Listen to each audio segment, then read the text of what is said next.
Peer reviewed का ये मतलब है कि हमारा भी ऑडिट होता है, हम ऑडिटर्स भी अपना ऑडिट करवाते हैं किसी और सीए से।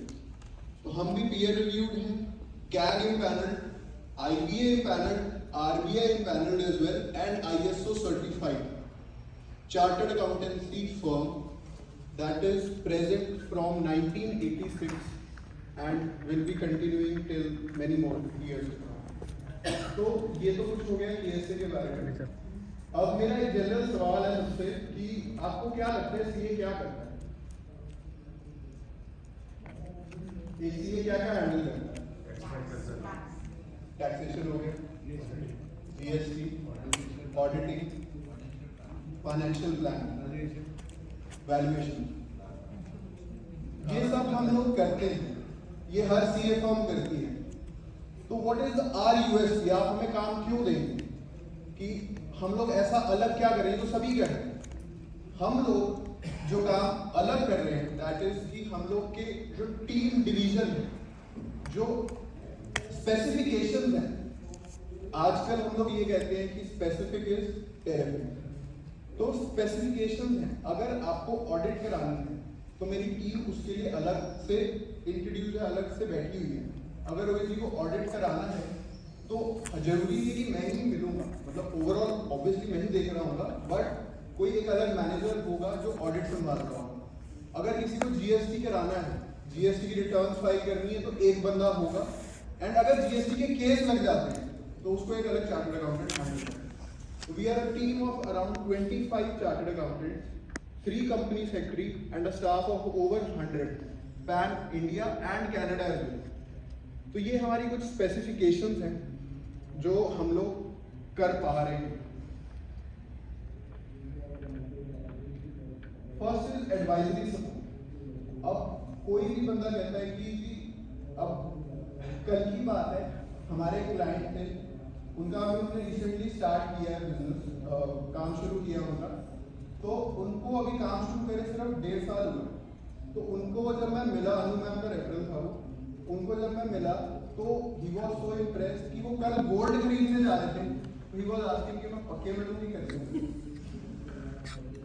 तो इतनी एडवाइजरी भी हम लोग देते हैं, एंड हम लोग कभी इन चीज़ों के लिए भी मना नहीं करते कि ठीक है जी, अगर आपको क्या इसमें आपको चाहिए, पक्के में चाहिए, कैसे में चाहिए, किधर इन्वेस्ट करना चाहिए, किधर नहीं इन्वेस्ट करना चाहिए, because in taxation, obviously in taxation and audit part, not the other part. कुछ हमारे कॉस्ट एनालिसिस होते हैं।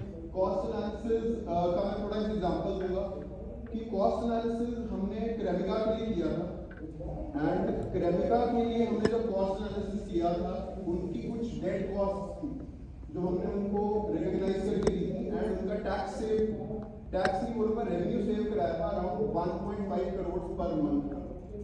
That was actually the benchmark for the industry. आज भी उसको कोई बीट नहीं कर पाया जो क्रेमिका ने अचीव किया, आप लोगों को सबको पता ही है।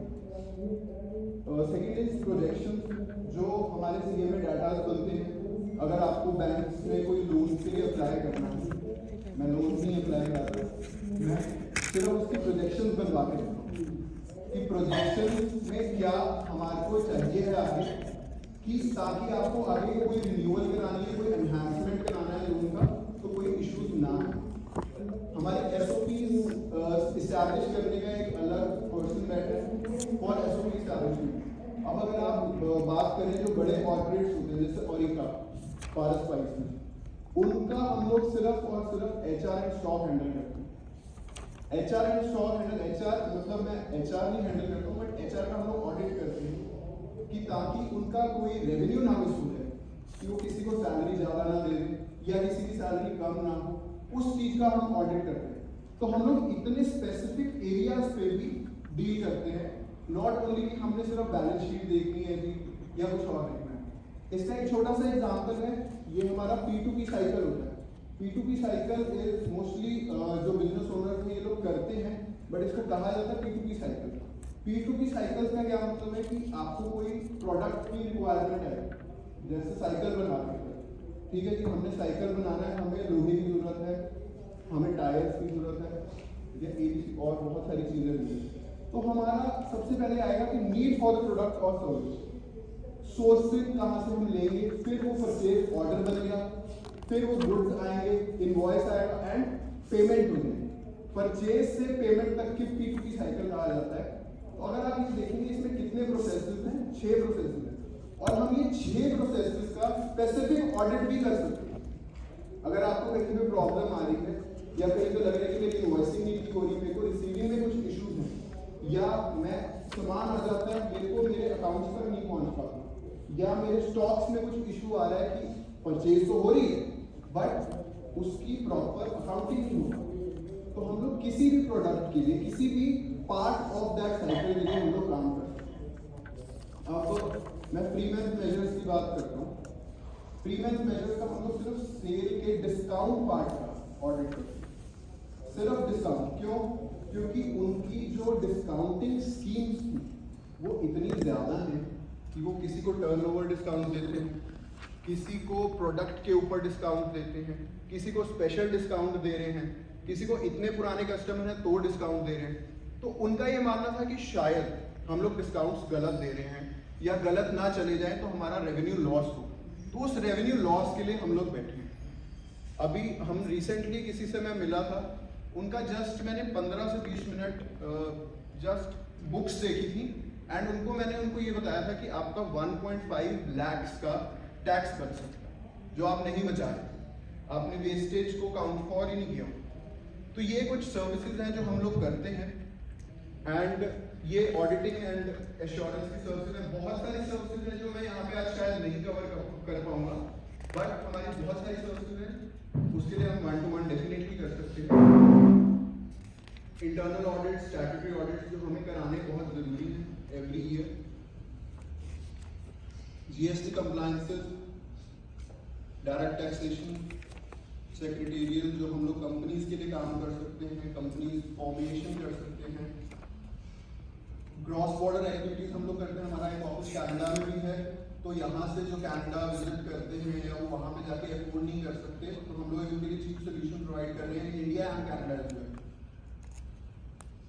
ये कुछ और सर्विसेज हैं जो हम लोग देते हैं, जो हम लोग आउटसोर्स कर सकते हैं। ये सारे सर्विसेज ऐसी हैं जो हर कंपनी वाले लोग कराते हैं and end to end service हम लोग प्रोवाइड करते हैं। हमारी सारी इन हाउस है, हम लोग कुछ भी आउटसोर्स नहीं करते। This is my specific ask, not very specific but this is my ask. जो मैन्युफैक्चरिंग इंडस्ट्रीज हैं जो सोच रहे हैं कि अपना सोच रहे हैं कि हमारे प्रोसेसेस में कहीं ना कहीं गैप्स हैं, या जो पीपल जा रहे हैं जो कनाडा जो वहाँ पे अपना बिजनेस स्टार्ट करना चाह रहे हैं, कोई न्यू बिजनेस सेटअप्स, उनके लिए हम लोग काफ़ी हेल्प कर सकते हैं। These are some companies जिनके साथ हम लोग काम कर चुके हैं या कर रहे हैं। Thank you.